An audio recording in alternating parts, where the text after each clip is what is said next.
Welcome to the Insurance Agents and Brokers Podcast. Hello everyone. First of all, let me begin by saying welcome to the new year and that I hope you're all doing well and had an enjoyable holiday season.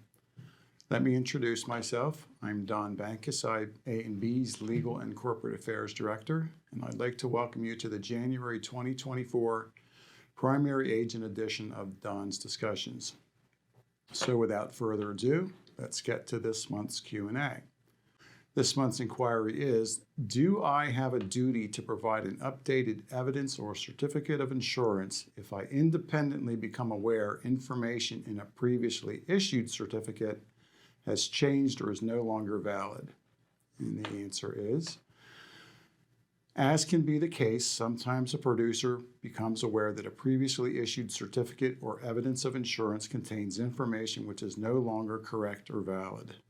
Several scenarios might include a residential real estate closing is postponed for several weeks, so the coverage policy period would change as it relates to the purchaser's HO or other required coverages.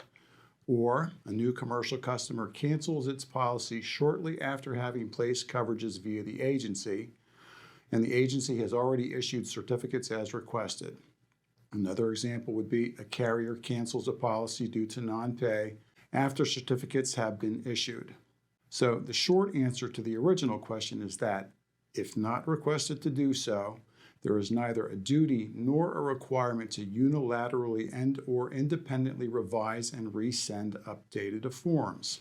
There are no regulatory or statutory requirements to do so.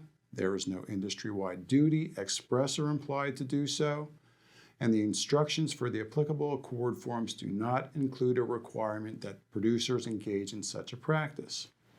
As has often been said, these forms, while important in both their purpose and content, merely represent a snapshot in time, with the information provided therein intending to evidence applicable information as of the date and time the form was prepared and issued.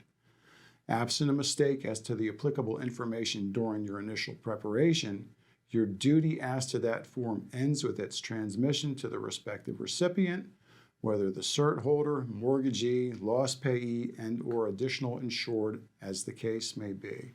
Now, on the flip side, there is no express prohibition against engaging in such a practice.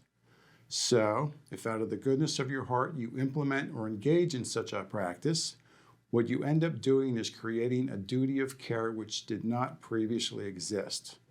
Meaning, if you unilaterally begin to issue updated forms of your own volition and at no one's request, you hypothetically should be engaging in such a practice under all such similar circumstances and as to all insureds and former insureds when you become aware of a change of information.